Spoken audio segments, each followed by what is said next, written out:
కంట తడి ఉండలేక నీ ఎంబడే వస్తాంది గుండె సడి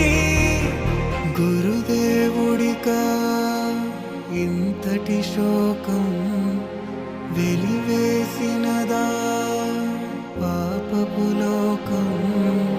మహారాజయ్యా మహారాజయ్యా